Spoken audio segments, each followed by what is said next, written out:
د عارف وزیر د مرګ او جنازې نه بعد د پښتون ژغورنې غورځنګ مشر منظور پښتین حیرانونکې خبرې وکړې چې دغه خبرو بیا په پاکستاني ریاست او پوځ کې اور بل کړی ده او هغه پښتانه چې دولتي موقفونو کې دي هغوی ته یې څه ویلې او د پنجاب والي یې ولې ډېر سخت بیزته کړ. ملګرو راځئ چې د منظور پښتین څه وینا کړې ده په ویډیو کې له موږ سره وګورئ. درنو لیدونکو السلام علیکم، وخت مو په خیر. د پښتون ژغورنې غورځنګ یا پی ټي ایم مشر منظور پښتین وایي د پښتنو وژنې د پاکستاني ریاست او پوځ د مشرانو په لارښوونه کیږي.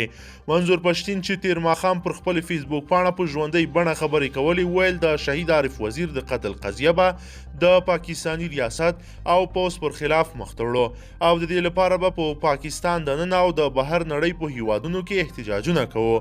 پښتین پر ټولو پښتنو غږ وکړ چې د پښتنو په خاوره کې روان ناورین او ظلم ته دې پام وکړي ترڅو د یو بل په خلاف استعمال نشي.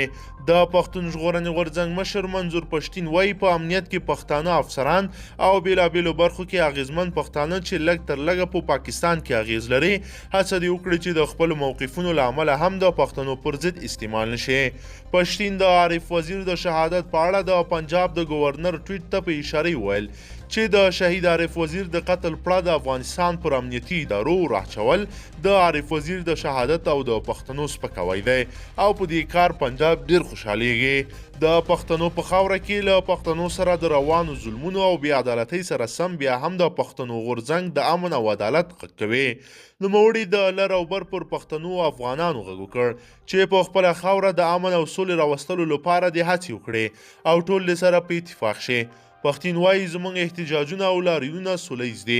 موږ د پښتنو قانوني حقونو لپاره راپورته شوي یو د خپلو هدفو ته او عدالت لپاره د مبارزې ژوندۍ ساتو او هیڅکله به په شا نشو ترڅو مو چې د پاکستان ریاست پر مشرانو د پښتنو قانوني حقونه نه وي منلي.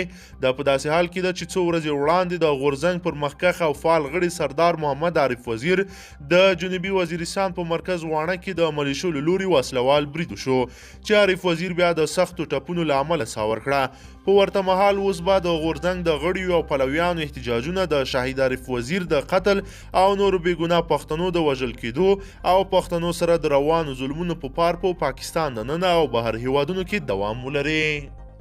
درنو لیدونکو تاسو د منظور پښتون د دغه ویناو له هکله څه نظر لرئ نو له موږ سره حتما په کمنټ کې پرېږدئ.